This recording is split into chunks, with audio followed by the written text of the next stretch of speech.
What's going on, Leeds United team? Welcome back to another episode of South Stand Signings. Vamos, carajo, my brothers and sisters. We are out here in sunny Catalonia, but that does not mean that the action has stopped, because Leeds United have not stopped in their pursuit for some key players. There is a heck of a heat to talk about today, but before we do get into that, as I said, apologies for the lack of regular editing, lighting, and maybe mic quality. I might need to hold this a little bit further away because I don't want to distort your ears too much, but I'm away on a little short trip over to Barcelona, but that didn't mean I was going to stop talking to you fine ladies and gentlemen. How are you all feeling? I am feeling phenomenal this morning. First story is, of course, around Gabriel Gudmundsson. We were speaking about it the last couple of days, and I told you, you can consider this one signed, sealed, and delivered. Amazon Prime next day delivery quality, and he is there. He is now a Leeds United player. The deal is done. He signed from Lille on the 8th of July for 12 million euros on a 4-year deal. What are your early feelings about this one? He's been dubbed a risk taker. I'm so excited to see how he can adapt to that Leeds side. And now our defense is pretty concrete. We've got our starting left back, we've got our starting right back, we've got Xhaka Bijol, who is an absolute ACCA bet builder merchant with his yellow cards. We've got enough security at centre-back. Maybe we can bring in a loan signing just for a little bit of extra strength and depth. But our starting defence is sorted. And if you are going to survive in the Premier League, if you are going to build, that is the most imperative thing. So let me know what you guys are feeling. But I am feeling the rhythm. I'm feeling the rhyme. I want to get on up like it's Bob Slay time. Now, let's move a little bit further forward up the pitch. But not too much further forward, but just a little bit. And I want to talk a little bit about two names. First of all, Mr. Sean Longstaff, who, yes, I know a lot of you have been mugging me off left, right, and centre. You calling him Shane Longstaff? Shane. Listen, Shane, Sean, Sam, doesn't really matter. Whatever you want to call him, mate. He is a very, very comparable midfielder, experienced in the Premier League, and Leeds United have received a personal yes from Mr. Longstaff, and a close, very, very close to agreeing a deal worth up to £12 million, with the club believed to have had 3 bids submitted. A lot of this has gone a little bit under the radar. There hasn't been too much talk about Sean Longstaff over the past 3 or 4 weeks, if I'm being honest with you, which does leave me a little bit more optimistic going forward about Leeds' pursuit for even a striker or a number 10.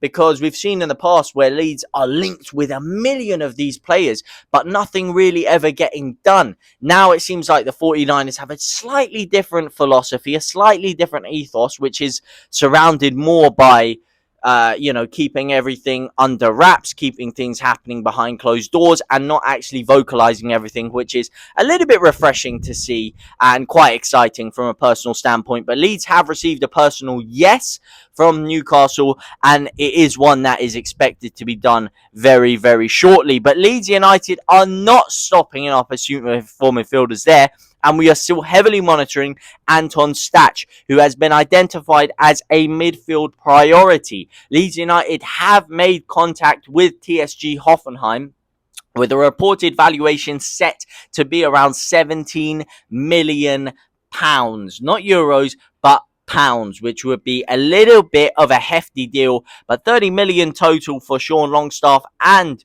of course, Anton Stach. That is not something that I would be turning my nose up at all. And the reason I wanted to bring this to you, as my camera completely falls down there, let me just sort that out for a second there. Let me get that all cooking, good looking.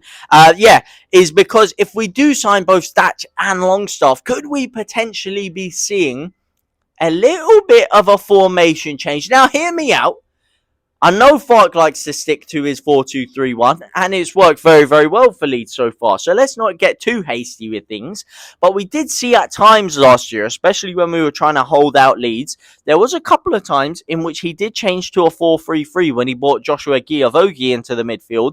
We did see it once or twice. Could we potentially be seeing a 3-man midfield, Longstaff slightly behind, Anton Stach in the number 6 and Tanaka in the number 8, giving him a little bit more license to go forward and create. Could be a bit of an exciting proposition. Still doesn't fill the gap in number 10, which we do have as a club.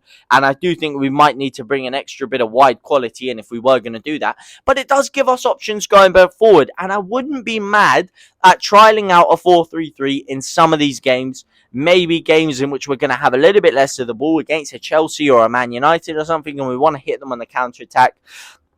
A little option to consider a little bit. There are some other links around Leeds United, though. Asamoah Garcia McNulty from Pek Zwolle. Leeds United have reportedly begun talks for the Irish left-back. A little bit interested in that Leeds are still linked with left-backs. Leeds United are also reported to be interested in Reinaldo Mandava, of course, the former Atletico Madrid left-back. However, after signing Gudmundsson, I think if we are going to go for a left-back, it would only be one who would not take up too much of Leeds' financial resources that we could get on for a relatively cheaper deal. Now, another story circulating the rounds today, which is quite exciting, is that Crycensio McSauceville III could potentially be back on his way over to Ellen Road. There are very, very slight links being reported by Leeds Live that Summerville continues to attract interest from both PSV, Aston Villa, Rasenburg Leipzig, Borussia Dortmund, and Leeds, who look inclined to potentially snag him back into the starting lineup. Very, very, very faint links right now, but it is one that I'd be excited in because I think we do need to sign a winger at least. Obviously, he hasn't gone down too well over at the Hammers. He's not exactly a fan favourite over there. He would fit back into the club. He's got obviously a lot of stock under both Daniel Farke and the Leeds United fan base as a whole. I would love to see him in there because we are lacking a bit of quality. It is undeniable that our wide areas are less developed, or we have less quality in the wide areas than we did in the Championship, which I think is a slight problem that is going under the radar a little bit. So even if it isn't Summerville, I think we should be looking at a top quality winger, and Summerville is one to keep your eyes peeled out for. Leeds United are also still showing interest in Rodrigo Muniz, who Leeds United are reportedly preparing a second bid for. Now, will that be within the €30 million price range, or will it be within, as I sort my camera out one more time, the £50 million price range, which Fulham are looking for? That is yet to be seen.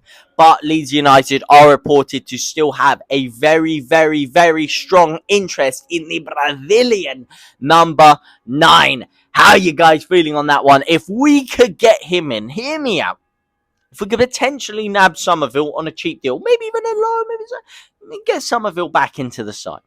If we could potentially bring Rodrigo Muniz in for 15 million, get Anton Stach, get in Sean Longstaff, then I think we're one number 10 away from having a very, very comfortable season in the Premier League. I think these are some exciting deals. We don't need to sign 7, 8, 9, 10 more players. I think now, if we can get these couple of midfield deals that we've done in, we just need 2 or 3 top draw players, and Rodrigo Muniz for me is one of those in which I would consider a top draw player. But let me know what you guys think about all of these stories down in the comment section down below. There were also slight links to Joe Willock, but nothing concrete to come home with just yet. But let me know what you guys